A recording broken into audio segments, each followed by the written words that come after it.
Bem-vindos ao canal do Lorde Macabro.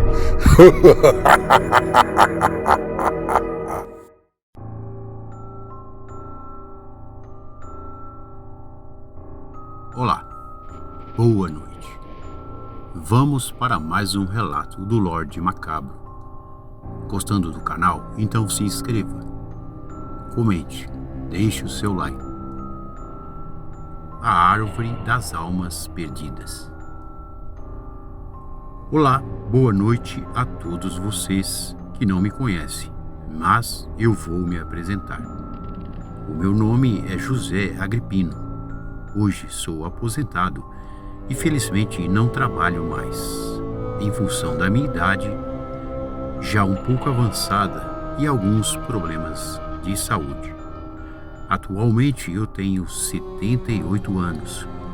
Sou um cearense nascido no município de Quixadá.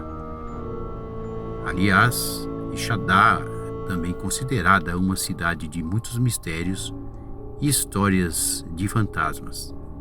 Enfim, esse é o meu glorioso Ceará. Nos anos de 1970, quando eu trabalhava de caixeiro viajante, e por isso, às vezes, em um mês, eu visitava muitas cidades. Então eram muitas as histórias que eu ouvia as pessoas me dizerem. Sim, muitas histórias. E hoje vou contar uma delas. Talvez vocês possam não acreditar, mas eu me lembro perfeitamente do semblante daquele homem. Naquela tarde, eu estava muito cansado e sentia a necessidade de tomar um banho e talvez uma boa noite de sono, pois o dia não havia sido tão lucrativo.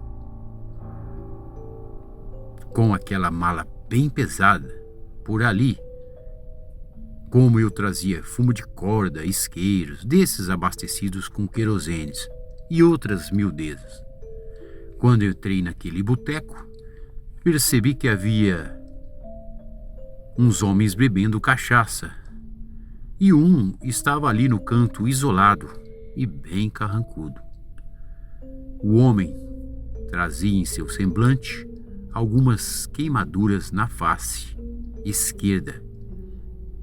Eu não havia percebido assim que entrei no bar. Aproveitei para pedir uma cachaça e tomar também um gole. Afinal, esse era um hábito corriqueiro que eu sempre fazia. Perguntei então ao homem ali que me servia a cachaça se ele sabia algo sobre o cidadão do rosto queimado. Ele a princípio não gostou, mas enfim me respondeu. Aquele homem se chama André dos Anjos, mas eu acho melhor o senhor não incomodá-lo, pois com certeza a história dele vai assustá-lo. Então eu pedi ao homem mais uma dose de cachaça e cuidadosamente me aproximei do carrancudo homem que estava ali sentado. Perguntei a ele se eu podia me sentar e ele então foi até um tanto áspero, me respondendo assim: com apenas esse copo de cachaça, não sei se o senhor deveria, mas, por favor, pode sentar-se. O homem parecia ser puro remorso e seu semblante trazia um ar de sofrimento e tristeza muito profunda, dessas que vinham do fundo de sua alma. Então eu me apresentei a ele e perguntei sobre o seu rosto todo queimado, o que havia acontecido. O homem então me respondeu, em voz bem trêmula e um tanto insegura: o meu nome é André dos Anjos, mas por que o senhor veio até mim? Ah, sim, foi o seu Manuel, o dono do bar, deve ter dito algo para você sobre minha história. Se o senhor acredita nesses assuntos de fantasma e coisas do tipo, Eu prontamente respondi a ele que sim, e estava com tempo suficiente naquela tarde para ouvi-lo. Se quiser, pode desabafar, pois eu sinto que o senhor parece estar precisando, seu André. Sim, estou mesmo, meu amigo. Sabe, eu venho todas as tardes aqui para tomar uns goles e pensar em como minha vida mudou da água para o vinho. O homem então desabotoou sua camisa e me mostrou uma coisa bem estranha. Eu nunca tinha visto nada igual em seu corpo. Haviam marcas de queimaduras do peito até a cintura e em suas costas também. O curioso é que essas queimaduras eram em formatos de um crucifixo. Sinceramente, eu nunca vi nada igual em toda a minha vida. Em seguida, ele abotoou a camisa e perguntou novamente para mim se eu queria realmente saber de sua história, que naquele momento começou a ficar bastante interessante, mas também muito assustadora. É óbvio que eu disse sim e queria continuar a ouvi-lo, com certeza. Então ele assim me narrou. Há alguns anos atrás, quando eu ainda possuía muitas terras e uma bela de uma fazenda com muitos empregados, aqui mesmo no Ceará.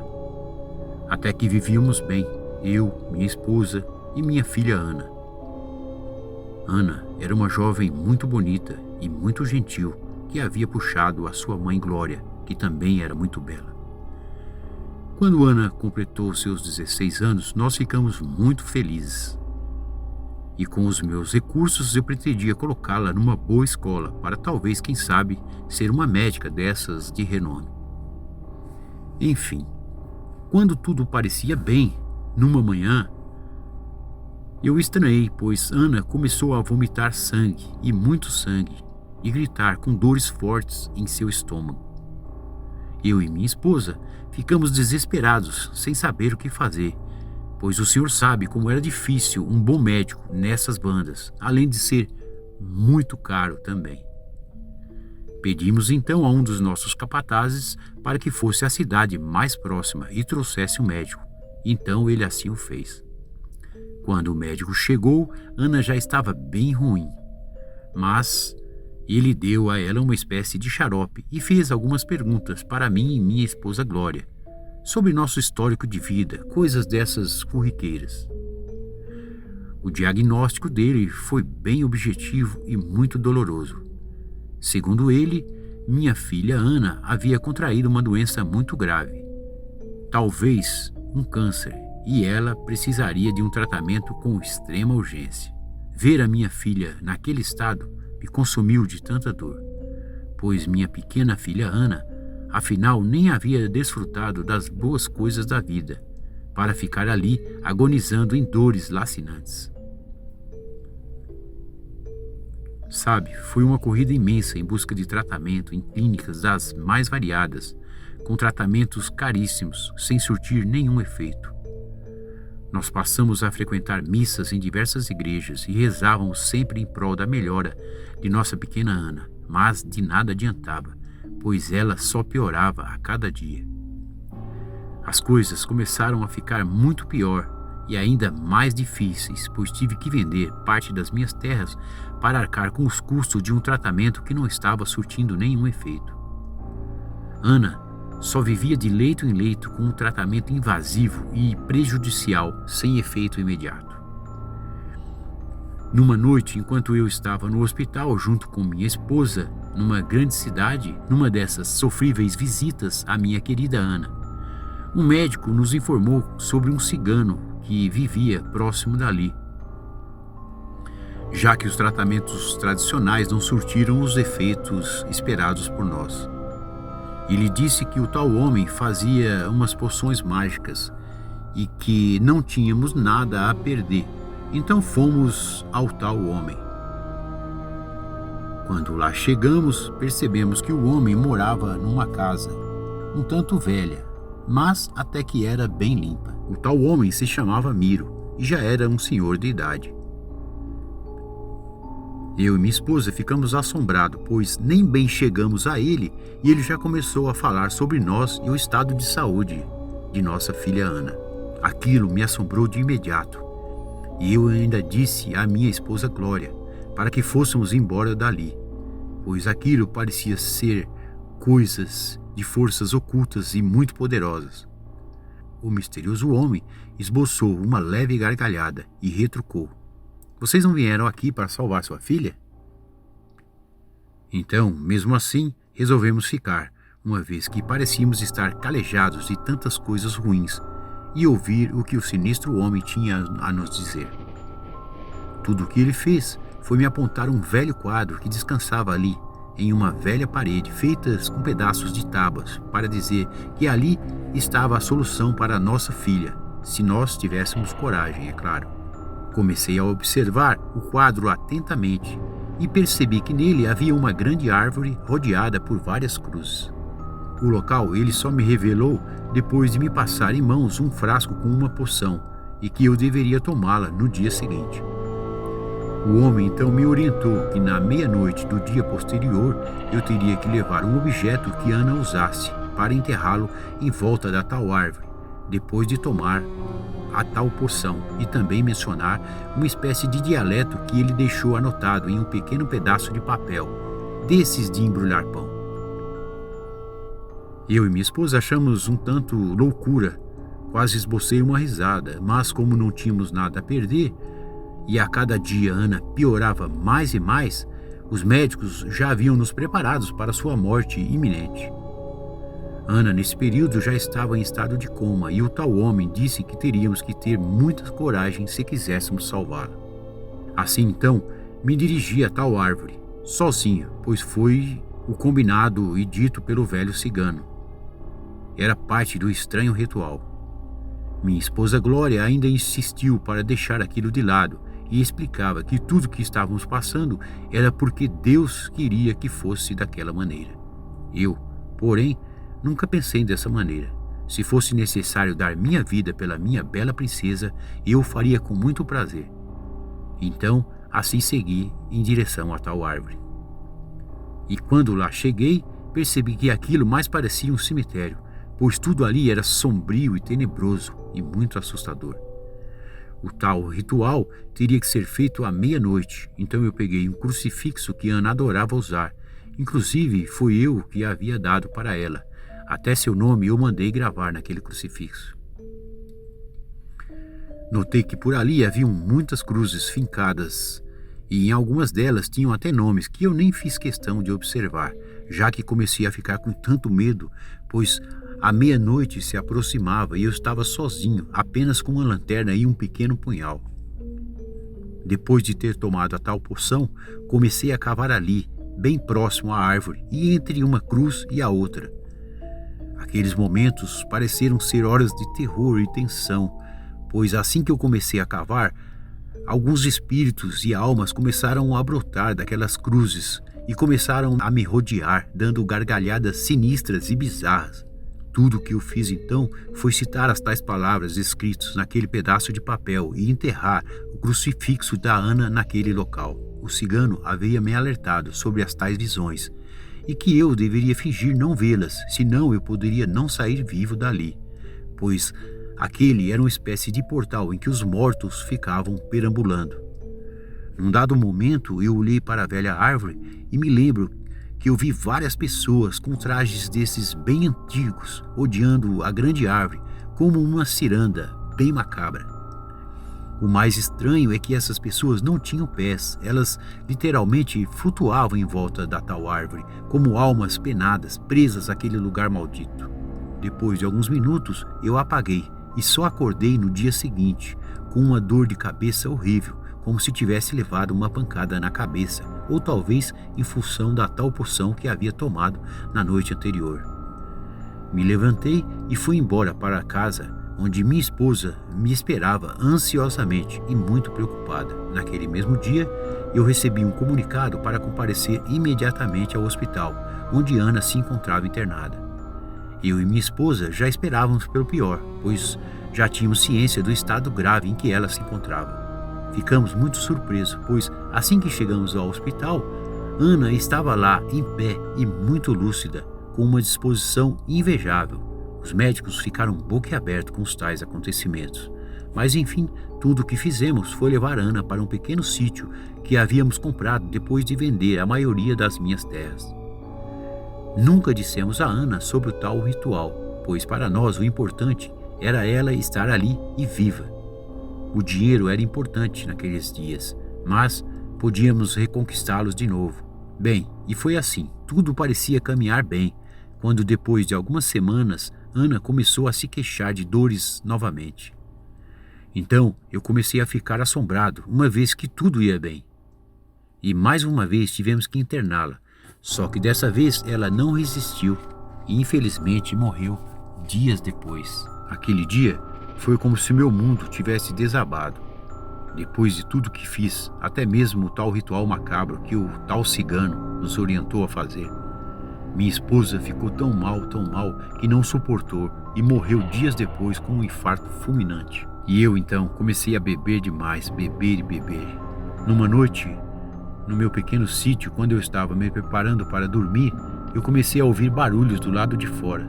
Assim que puxei a cortina de uma das janelas, eu percebi em volta à casa várias pessoas dançando.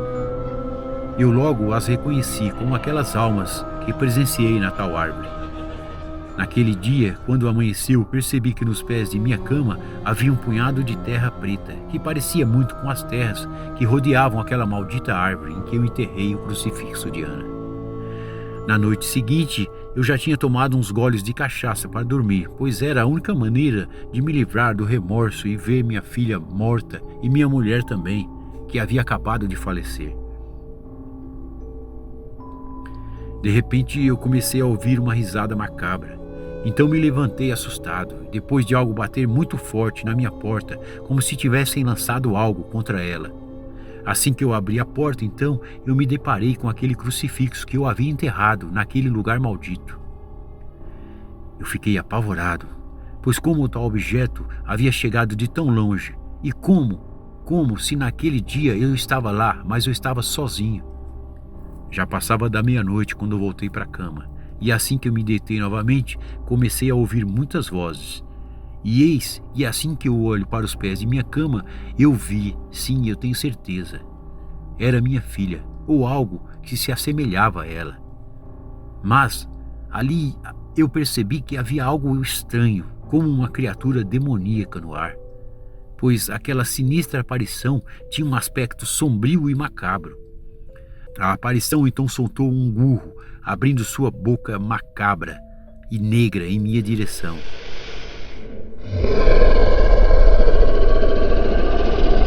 Foi então que eu comecei a ouvir várias vozes, citando ao mesmo tempo o nome de Ana, Ana, Ana, juntos, como num coro macabro.